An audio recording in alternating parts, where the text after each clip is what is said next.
welcome to Prudent Media. My name is Sachin Chatte and on this program we take a look at the latest releases. Today we will take a look at two big Diwali releases. Let's start first with Singham Again. Rohit Shetty's cop universe has gone for the jugular this time. Following the lukewarm response of Simba and Suryavanshi, lukewarm from the audience, not so much from the box office, Rohit Shetty has introduced his flagship character again, which is Singham. He also incorporates other familiar figures in Singham Again. The diminishing originality of their concepts is evident, particularly as the film ends with Salman Khan's Chulbul Pandey joining the narrative.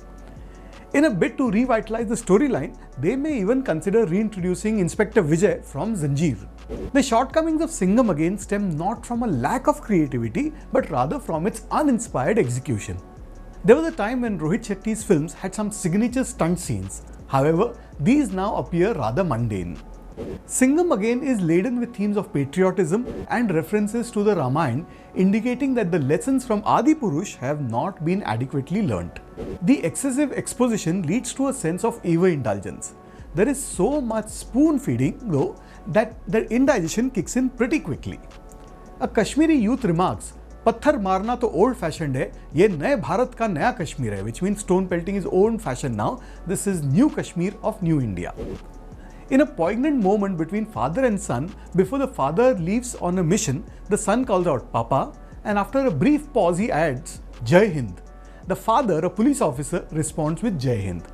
The reliance on patriotic sentiment reflects a tendency towards lazy filmmaking and audience manipulation. The police officer in question here is Singham, portrayed by Ajay Devgn, who confronts a group of inept terrorists in Kashmir. The lack of intelligence of the terrorists is evident in the way they orchestrate their attack. With 6 individuals credited for the screenplay, one would expect a more innovative ideas in the film. Almost every character, of which there are numerous, is depicted walking and fighting in slow motion. Even Deepika Padukone, who plays a police officer and refers to herself as Lady Singham, makes a dramatic slow motion entrance. A politician played by Ravi Kishan grants Singham the authority to combat drug-related issues and other threats by establishing a special unit called the Shiva Squad. It remains unclear why Singham does not initially include his preferred team members in the squad, but they eventually join him when a crisis arises. The squad is said to be equipped with all necessary resources, including bulletproof vehicles. The filmmakers seem to believe that the audience lacks familiarity with what a bulletproof vehicle looks like, as they promptly show one in slow motion after a character mentions the word bulletproof vehicle. Kareena Kapoor Khan plays Avni, Singham's wife, who is performing a rendition of the Ramayana. It is ambiguous whether this is for a live audience or a television production. While there is indeed a live audience applauding a performance, she is suddenly required to travel to Rameshwaram to capture new footage because hard disk se footage delete ho gaya, which means the data got deleted from the hard disk. The antagonist, known as Danger Lanka or Ravan, played by Arjun Kapoor, deleted the footage so that she can go to Rameshwaram and then he can facilitate her abduction to Sri Lanka. A rather convoluted scheme, I must say. Despite ACP Satya, played by Tiger Shroff, and his mother putting up a valiant effort, they ultimately fail to prevent her kidnapping, and all those fight scenes are also depicted in slow motion. This leads us to Simba, played by Ranveer Singh, who must embody the role of Hanuman in our narrative and take the initial steps to rescue Avni, the Sita in this tale, just in case you have not made that connection yet. The antagonist, Danger Lanka, despite being a full-time terrorist from a lineage of terrorists, seeks no monetary gain. His sole desire is Khandan ka badla, which means he wants to take revenge for his family. Akshay Kumar, portraying Suryavanshi, makes a dramatic entrance via helicopter to confront the villains and introduce some elements of humor. The comedic aspect is primarily attributed to Simba, who breathes some vitality into an otherwise lackluster storyline. The film presents a singular intriguing concept by drawing inspiration from the Ramayana. However, the execution transforms this potential strength into a weakness as everything is so overly explicit. I would suggest viewing the trailer on YouTube, as it would effectively serve as a condensed version of the film and it is available for free. I'm going to go with 1.5 out of 5 stars for Singham Again. I hope Singham doesn't come back again. And now let's take a look at the other Diwali release, Bhool Bhulaiyaa Part 3. Now this is a good time to make a horror comedy in Hindi cinema. In this case, it's a rehash of a film with a sequel of an established franchise. In this genre, you don't really have to focus on the horror part. The audience laughs at it anyway. In many cases, it is just nervous laughter. And for the comedy part, you just have to put a few characters in a horror situation and voila, the comedy element is sorted. A strong supporting cast as seen in Stree 2 significantly increases the likelihood of achieving box office success. In Bhool Bhulaiyaa 3, the presence of seasoned actors such as Sanjay Mishra, Rajpal Yadav, along with the talented Ashwini Kalsekar, enhances the film's potential. However, Bhool Bhulaiyaa 3 can be described as an unremarkable rehash lacking originality and coherence. The narrative fails to provide clarity regarding the characters' motivations, and the attempt to introduce a twist in the climax is undermined and contrived by red herrings and plot developments that aim to surprise the audience. Furthermore, while some characters exhibit progressive traits, the overarching plot heavily leans on themes of rebirth, superstition, and other dubious elements. There is no need to endorse such concepts in cinema, especially when there are enough charlatans around.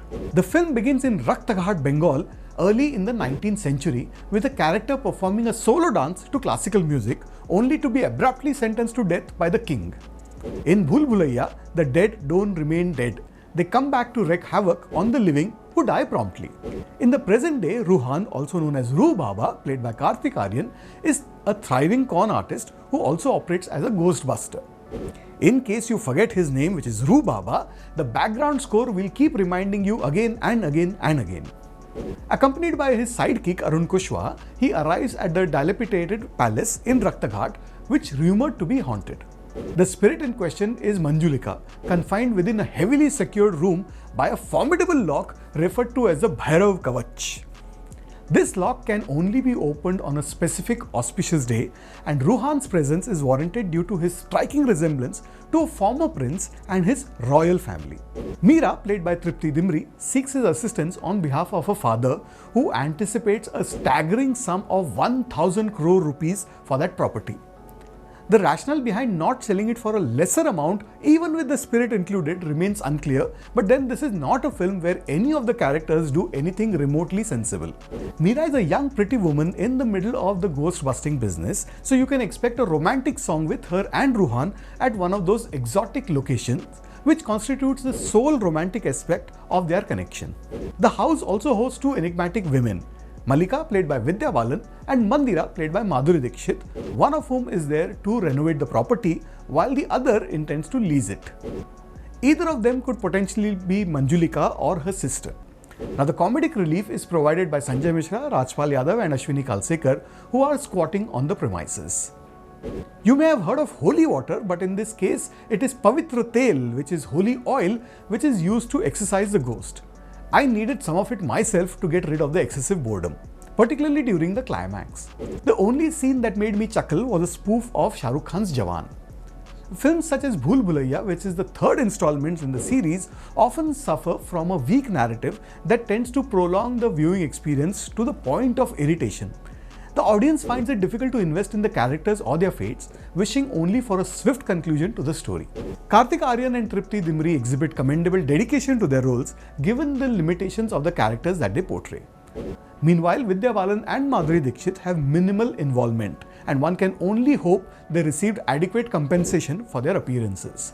The supporting cast, while competent, has previously navigated similar roles, making their performances feel somewhat familiar. I hope the ghost has been put to rest, but with franchises, there is every chance of it springing back to life, and sooner or later, I'm sure we'll have a Bhool Bhulaiyaa 4. But I'm going to go with 2 out of 5 stars for Bhool Bhulaiyaa 3. Well, that's what I thought of the films that were released this week. Do let us know what you think, and I'll be back with you next week with more movie reviews. Till then, it's goodbye from me.